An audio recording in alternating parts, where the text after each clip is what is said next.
Hi, I'm Paul Feiner, Greenburgh Town Supervisor. I'm Pauline Mosley. Welcome to our show today. And we have a really interesting guest. There's so many interesting people who live in the town. And my guest today is Mahesh Kotecha, who lives in Hastings, but he is somebody who's experienced the world. And you just wrote a very interesting book called The River Finds Its Course, One Man's Journey from stateless Ugandan to becoming an American banker. Maybe you could start by just telling us a little bit about yourself. Well, I was born, as I say in my book, at the source of the Nile, the White Nile. There are two Niles. The Blue Nile starts in Ethiopia. The White Nile starts in Uganda out of Lake Victoria. And I was born right at the source of it in Jinja town, which means rock. And actually rock stands for the rocks are at Ripon Falls, which are the source of the Nile, where the Nile emerges from Lake Victoria. And it's actually half a mile wide at the source, much like the Hudson is in Hastings. It reminds me very much of the source of the Nile. That's the reason I came to Hastings, because I could remember my hometown just as I sat in Hastings. How long did you live in Africa? Well, I was born there and left when I was 18. I had won a scholarship to come to the States, where I was selected by a black Ugandan committee, post-independence, which came in 62. I was selected in 66. And I came to study at a college in California. I got the first letter from them, Harvey Mudd College. A letter said, "Thank you for your application. You have been accepted." I said I had no clue I'd applied because I hadn't. I'd applied for a scholarship from the Africa America Institute, and they asked, "What college do you want to go to?" I said, "You select," because I had good grades. I said, if I tell them I want to go to Harvard or MIT or whatever, it might select me out. So let them choose. And say they came up with this thing. And so I ended up leaving at age 18. Well, That's phenomenal. Yeah, I'm sort of wondering if you could tell us a little bit about life in Uganda. You also lived in Uganda when Idi Amin was. Well, the life in Uganda was, in my days, the life for most of those days, life of a colonial black African country. So, as I was showing Pauline moments earlier on the map in the book, the town that I come from is right on the shore of Lake Victoria, and that's where the Nile emerges. There are sections of it which were labeled in a map that is in the book called Asian section, another section called European section, and an unlabeled section for the black population, because that was a majority. There weren't borders across the different zones, but it was very clear to people which place was whose. And people intermingled because people would work from the black communities in the other communities, but then they would go back to their own territories. And so it was a segregated life. But apart from that, it was actually a comfortable life, and it was a peaceful life. It was a small town, around 30 to 40,000 people, right on the shore of the Nile and the lake, and therefore a dam was built to generate power. And people came from abroad, Italy especially, to work on that. And so it was a nice intermingled community, but you were in your place, and there was a pecking order. And that began to change. In 1960, when I was around 13, came the beginnings of independence, of the winds of change. There was a famous speech that I refer to in my book by Harold Macmillan, who said, "The winds of change have come, and we will have to all adjust to it." That's not exactly the words, but that's more or less the message. And so that began to blow through us. And one memorable occasion to me of that wind of change was when I was a Boy Scout in 1960, and refugees, white refugees from Belgian Congo, came streaming through my town, Jinja, and I was a Boy Scout, and we took food and clothing to the white settlers, who smiled and took it from us. I said, "Man, these are the rulers of Africa, and they are now taking charity. This is unbelievable." And little did I know that all of a dozen years later, my community would be expelled the same way. That is like really, amazing. And were you living in Uganda when Idi Amin? Well, he came to power in 71. I had left already, but he was there because he was a leader of the military under Milton Obote, who was the first prime minister and president. So he made a big mistake in trusting Idi Amin, who was relatively uneducated, and elevated him above others to become the head of the military. So he came to power in 71 in a coup when Obote was at the Commonwealth Prime Minister's Conference in Singapore. And so he was ousted while in absentia. And so my first sort of notice of Idi Amin was when I noticed that he had taken over the country while I was studying at MIT in 71. Wow. And then it came home to roost for me because I had changed my plans to study engineering. I came here to study engineering and physics, and I did at Harvey Mudd, which is a top science and engineering school, STEM school in the West Coast near LA. Then, because I was on a scholarship, we were sent after I came here to Putney, Vermont, with together about 119, 120 125 students from 19 countries. And we were brainwashed for 2 weeks, oriented. We were told how to live in America. So we were told, your job is to come to America to study, then go back and be leaders in your country. That's your job. And by the way, to live here, you date here, you do this, you live here, la, la, la, la. So they taught us how to kind of adjust to America. Then they put this idea that you have to go back to your country to help. I said, baloney, I'm going to do what I want to do. I came here to study, I'm going to study and then decide. As a junior, 3 years later, I said, that idea of going back to help, I said, I want to do that. So I went back to Uganda. I went to the university there, to the only university. I said to them, if I get a PhD in physics and engineering, what will I do if I come back? They said, pretty much nothing. They didn't say that. They said, you can count gamma rays and alpha rays that come from the sun and write a report. I said, wonderful. So I came back to my advisor at Harvey Mudd. I said, Arnold Ruskin, I said, if I get a PhD in physics or engineering, I'm not going to go back. There's nothing to do there. So I said, but I want to go back. He said, what do I do? He said, well, go to business school. I said, where? He said, at MIT. So I applied. I got in. So I went. And then when I was ready to go back after graduating, just that year, in December that year, I was going to graduate in 72. Idi Amin in August said, sorry, all you people, 90 days, get the hell out.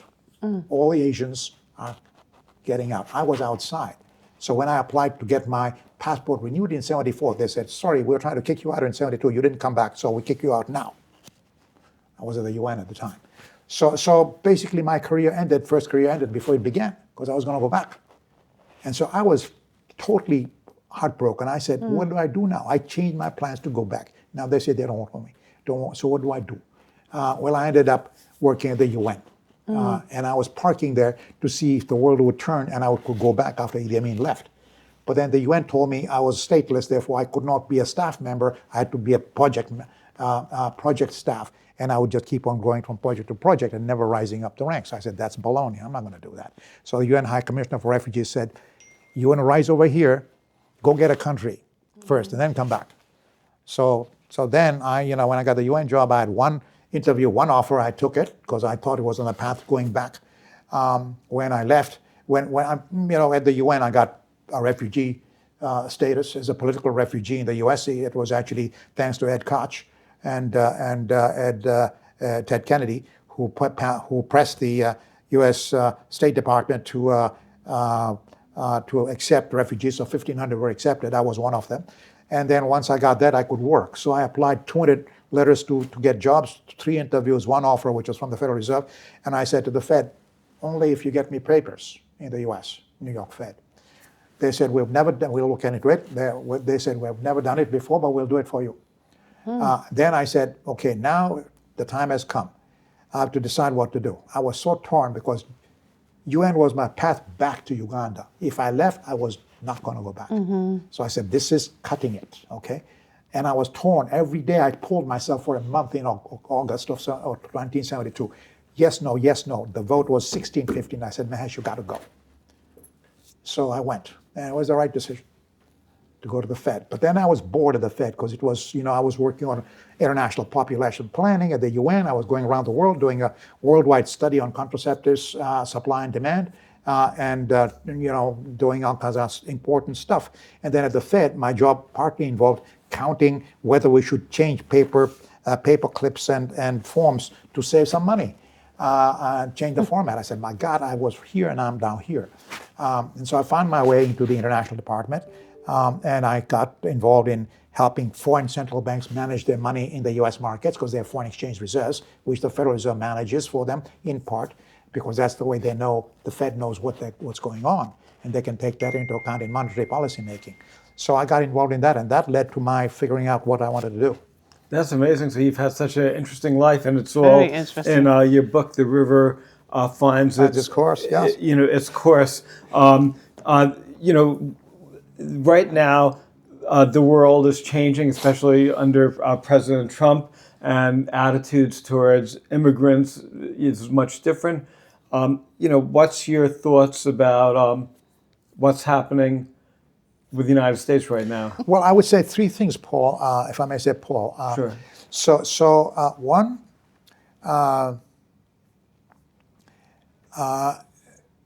for Africa, it's both terrible and an opportunity.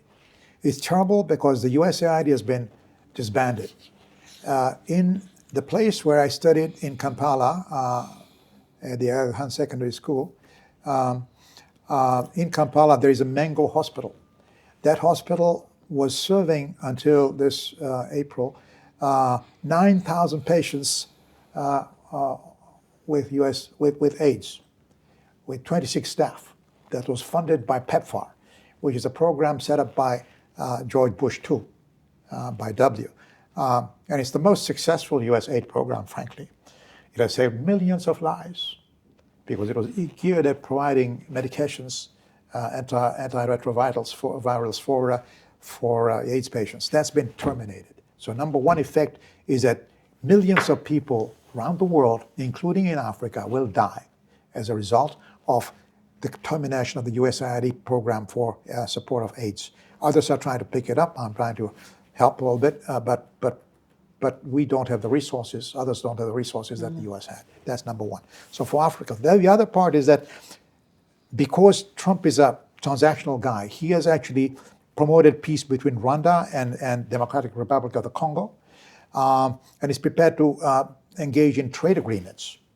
And Congo, there's a book actually I just read, which I recommend. It's a horrible story of the atrocities of King Leopold in Belgium, where he murdered 10 million people to get ivory and rubber, enslaved them and killed them to extract that. But it's a story, that Heart of Africa, and there's a book about it by Joseph Conrad, A Heart of Darkness, which you may have read. That story, that Heart of Africa is being opened up, partly thanks to U.S. involvement in something called Lobito Corridor, which is being financed by a client of mine, Africa Finance Corporation, to open up the Heart of Africa to connect the East and the West with a railroad. There's part of the railroad connected already, but they will make the connection to connect the East and the West. So Trump is supporting that kind of thing. So that's useful, right? But then all this other stuff about immigration, about immigrants, anti-immigrant sentiment. My story is about an immigrant who found opportunity in America to make something happen, which, frankly, I was uniquely qualified to do. There are many immigrants who come here and make a huge mark on America. If you look at Silicon Valley, it is not dominated, but many of those people there come from immigrant backgrounds, and many of the chief executives are Indians and others who have come from abroad. And you look at Elon Musk, okay, he's an immigrant, but he's a disgrace to Africa because he's the one who killed USAID, right? So I think, with everything with Trump, I would say it's more bad than good, but there is some mixed mixed sort of blessings, as it were, in the trade orientation, the transactional orientation, the investment orientation that he has, which might benefit Africa. At least that's what my clients are trying to capitalize on, and I hope they're successful. I think there's one last thing, which is I would mention the whole bit about U.S. got downgraded, as you know, on May 16 by Moody's. There was a third downgrade. I used to be in the rating business. So I wrote an article about that in the Financial Times, which is published. I've given it to your team. It came out on May 20, shortly after the downgrade. That did not, if we were in a banana republic, which we are rapidly trying to become under Trump, the rating you have would have been downgraded because you are AAA. Congratulations. Right. That is a pristine rating. It should be protected and preserved, and it is earned because of what you are and what you do. So you deserve it. But if you are in Nigeria, and Nigeria was downgraded to CAA1 from B3, which is a very low rating, and they've been upgraded back to B3 again. But if you were downgraded, then the rating of all others in Nigeria would fall because there's a thing called the country ceiling. So basically, if the federal government is creating problems for, say, New York State, yes, which is because New York State's going to have financial problems now because of the lack of federal funding, that could actually impact local governments' bond ratings because there's going to be uncertainty all over the state. Exactly. The public finances are interlinked, and the rating agencies look at not only the federal government's deficits, but also the contingent liabilities of the government. And contingent liabilities include Fannie and Freddie, they include other like TVA, they include other state government agencies, but they also include grant support to the states and to local authorities. So you have to look at total public sector, and actually just read an article in the Foreign Affairs magazine by Kenneth Rogoff, former head of IMF's economic team and a professor at Harvard, who projects that who cites some projections that the U.S. debt to GDP ratio, which is around 100% today, which is very high, could reach 180%, which is a level at which Greece was downgraded to selected default in 2011. No, wow, it's a little. It's a little far from where we are, but it ain't looking great. No, I'm not optimistic about the Trump administration. I really am nervous because I feel that gradually our democracy is being eroded. They're arresting people who are critics. They're rigging the elections through the gerrymandering. I'm personally concerned, and maybe my concerns are unwarranted, but I'm concerned that they'll find an excuse to cancel the midterm elections because I feel that they could create a crisis just like Putin did before, and then say, by the way, our safety and security is more important, and they'll think of an excuse if they're behind. So, everything that's happened this year, we never thought this could happen, and it's happening. Why did you write this book? Well, there were 4 reasons. I think one basically was for my children to know what it was like to grow up in Africa. They're Americans, so they have no clue. So I said, it's going to get lost unless I document it. So that's number one. Number 2, I want to thank my parents for the love and care that they exercised in bringing us up, 4 of us. When I was 12, my father took me aside. We were walking, taking walks as we used to. And he said, when people grow up, we were talking about what I'll do when I'm growing up. When I grow up. So he said, when people grow up, they'll take care of their families. They sort of earn enough to get by. You can do more. So that kind of, he put that on me, the burden of doing more. And the third is that I wanted to find a way to heal the wound of having lost what I sought to do, which was I was really committed to go back and to do things for my country, then Uganda, now America, and I couldn't. So it was how do I face that down and work through the feeling of loss and reconciliation. So that was, and then the fourth was to remember and to give tribute to my grandfather for his pride in me and his authorship, which motivated me. Thank you for sharing that. So what is one message that you would want the reader to take away from reading this book? Well, I think it is that life, like a river, traverses the good times and the bad times, the shoals and the rocks and the placid plains. And one has to have some equanimity. There's a Hindu word, sthitapragna, which means being balanced, neither too excited nor too distressed. You can overcome. You can overcome. If you're patient and you stay focused on a vision that you have, you can overcome. I went back to working on Africa basically in retirement because I could. And I said, I'm going to now turn to do what I couldn't do. And then I could, and then I made a pretty significant, contribution. I mean, I started a little earlier when I was around 50, but it became much more significant thereafter. So I think the message is persevere, stay true to your dreams. Don't give them up because they are true. They are who you are.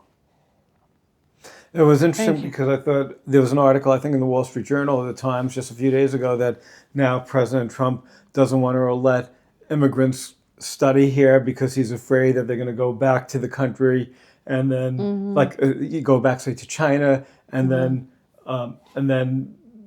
they'll get their education here and that will undercut the United States. I think that was just in the paper within the past 2 days. Well, it's interesting. There is something that Professor Joseph Nye, now the late of Harvard, coined the term soft power. It's a very powerful term, and it has taken on a life of its own. I gave him a copy of my book, and he gave me a copy of his, which he signed, his last book. He came up with that idea, and that soft power is the power of our example and the power of who we are and our ideas. And the world looks up to America. When Uganda Constitutional Committee was drafting its constitution, they looked to the American founding documents. They inspire all those freedom fighters in the world because we were the first to do it in documented fashion and create a democracy that is a shining example for the world today, except for what we're facing today.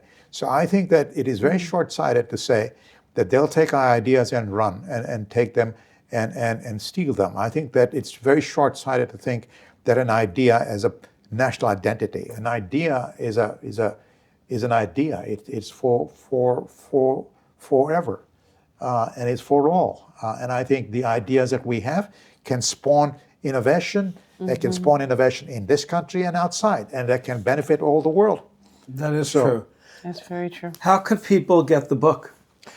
The book is available on Amazon in print and in Kindle form. I think it's a specialized sort of focus for those who know and want to know history. They want to know about Africa. They want to know about the power of redemption, because I went through a period of 7 years when I didn't know which was up. I didn't know which direction I was going, and I had to find my way. And so finding your way is not an easy thing to do. But if you're very smart, it's easier than if you're not that. Well, smart. Paul, it's got its merits and it's got its pitfalls.